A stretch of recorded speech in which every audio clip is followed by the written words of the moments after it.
और इस वक्त की एक और बड़ी खबर, जहां बजट पर देश भर में 12 दिनों का अभियान चलाएगी बीजेपी। केंद्रीय मंत्री 50 बड़े शहरों में प्रेस कॉन्फ्रेंस करेगी। बीजेपी शासित राज्यों के मुख्यमंत्री जनता से करेंगे बात।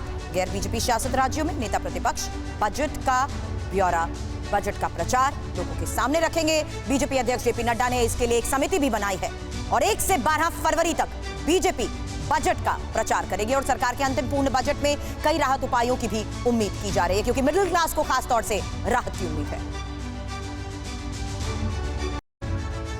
और इस वक्त एक और बड़ी खबर, जहां बजट पर देश भर में 12 दिनों का अभियान चलाएगी बीजेपी। केंद्रीय मंत्री 50 बड़े शहरों में प्रेस कॉन्फ्रेंस करेगी। बीजेपी शासित राज्यों के मुख्यमंत्री जनता से करेंगे बात।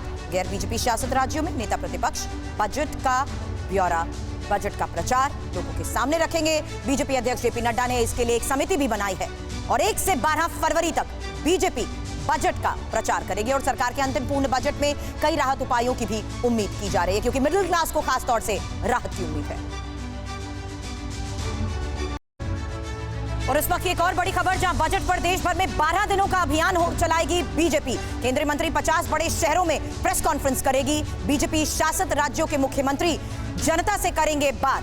गैर बीजेपी शासित राज्यों में नेता प्रतिपक्ष बजट का ब्यौरा, बजट का प्रचार लोगों के सामने रखेंगे। बीजेपी अध्यक्ष जेपी नड्डा ने इसके लिए एक समिति भी बनाई है और 1 से 12 फरवरी तक बीजेपी बजट का प्रचार करेगी। और सरकार के अंतिम पूर्ण बजट में कई राहत उपायों की भी उम्मीद की जा रही है, क्योंकि मिडिल क्लास को खास तौर से राहत की उम्मीद है। और इस वक्त एक और बड़ी खबर, जहां बजट पर देश भर में 12 दिनों का अभियान चलाएगी बीजेपी। केंद्रीय मंत्री 50 बड़े शहरों में प्रेस कॉन्फ्रेंस करेगी। बीजेपी शासित राज्यों के मुख्यमंत्री जनता से करेंगे बात।